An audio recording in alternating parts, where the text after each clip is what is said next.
নমস্কাৰ মৰমৰ ছাত্ৰ ছাত্ৰী আৰু মোৰ বন্ধু বান্ধৱীসকল আহোম ক্লাছেছ ইউটিউব চেনেলটোত আপোনালোকৰ স্বাগতম জনাইছোঁ। আজি মই তোমালোকৰ কাৰণে লৈ আহিছোঁ এইটো ভিডিঅ'ৰ যোগেদি ক্লাছ 6ৰ ইংৰাজীৰ চেপ্টাৰ নম্বৰ আমাৰ 8। ছাত্ৰ ছাত্ৰীসকল তোমালোকে ভিডিঅ'টো স্কিপ নকৰাকৈ চাই থাকা। ইয়াত তোমাৰ পাঠ ভিত্তিক গোটেইখিনি কুৱেশ্যন অতি সহজকৈ লৈ অহা হৈছে। পাঠটোৰ নাম হ'ল তোমালোকৰ ফ্ৰেণ্ডছ মানে বন্ধু। 1 নম্বৰত দিয়া আছে আমাৰ কুৱেশ্যনটো এনসাৰ দ্য ফলোইং question। 1 নম্বৰৰ এ তোমাৰ দিয়া আছে who are the poets friends. এইটোৰ উত্তৰ হ'ব তোমালোকৰ the poets friends are the sky, the sunshine, the wind and other gentle elements of natures. মানে এই যেটো লিখিছে লিখকৰ মানে বন্ধু কোন আছিল। এই পাঠটো যে লিখক আছে এই পাঠটোৰ লিখকৰ বন্ধু কি আছিল। বিন্দু আছিল, ইয়াত স্কাই আছিল, হাৱা আছিল আৰু প্ৰাকৃতিৰ যিবিলাক বস্তু আছে এই সকলোখিনি আছিল। বি নম্বৰত দিয়া আছে আমাৰ what is the sky like. Sky কেনে। The sky is like kind big smile bent sweetly over the poet. তাৰপিছত আমাৰ সি নম্বৰত দিয়া আছে what does the sunshine do. ইয়াৰ এনসাৰত দিয়া আছে আমাৰ the sunshine flickers through the leaves and kisses the poet upon the face like a mother before bed. D number দিয়া আছে what does the wind whisper. ইয়াৰ এনসাৰটো হ'ব আমাৰ the wind whisper pretty things to the poet. E নম্বৰত দিয়া আছে আমাৰ whose carefully wings does the poet feel. এইটো হ'ব আমাৰ the poet feels the carefully wings of the wind. F নম্বৰত দিয়া আছে why should a child never fail a fair। এইটো এনসার হ'ব আমাৰ a child should never fail a fair because there are so many gentle friends around even if we can scarcely see them। G নম্বৰত দিয়া আছে can you consider the sky that sunshine and the wind as your friends why।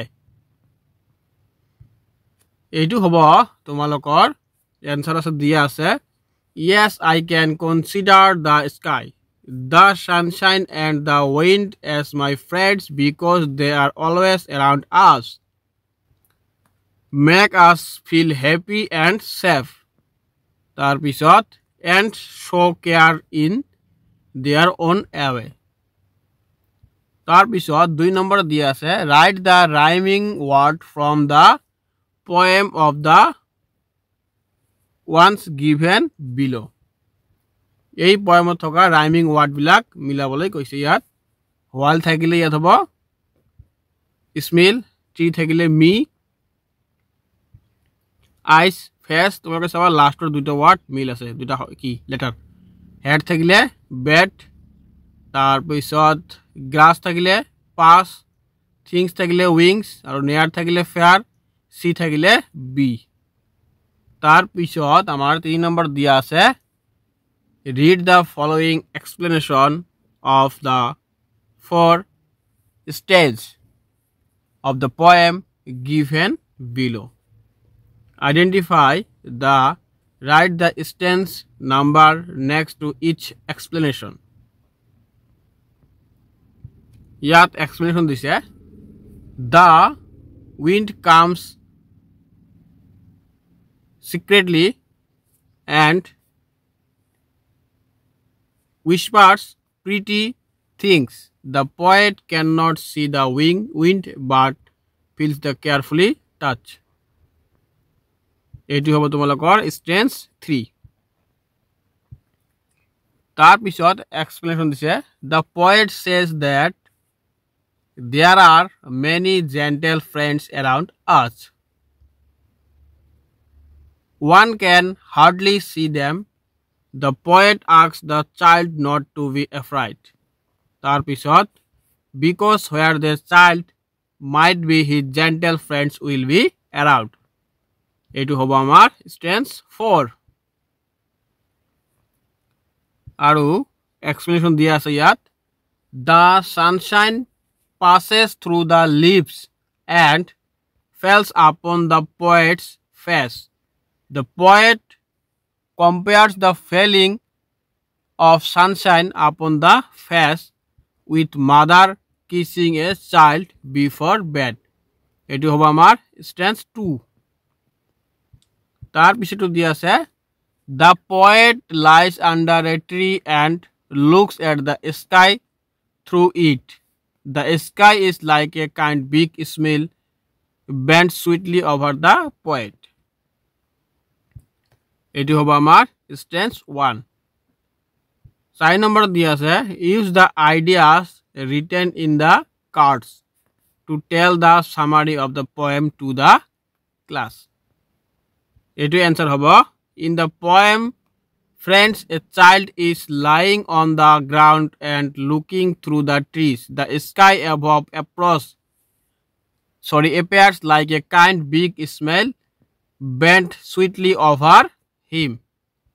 The sunlight flickers through the lace and of leaves and kisses the child's face like a mother. The wind comes stealing quietly to whisper pretty things. Although these gentle friends, the sky, the sunshine and the wind are invisible, the child feels their carefully wings. This claim and kind presences around the child make him feel safe with on fire. 5 number দিয়া আছে আমার write the word friends means to you মানে তোমার মতে friends মানে কি ইয়ার answer দিয়া আছে আমার a friends is someone who cares for you, helps you, support you and bring happiness into your life. A true friend stand by you in every situation and never let you feel alone. 6 number দিয়া আছে আমার read the following lines from the poems. ইয়াত কিছুমান line দিয়া আছে এইবিলাক তোমালোকৰ পঢ়ি ব্যাখ্যা কৰিব লাগে. The sky is like a kind big smile bent sweetly over me. এটু হবো আমার here the poet use a smell a literally device to compare the sky with a kind big smile using the word like. This makes the image more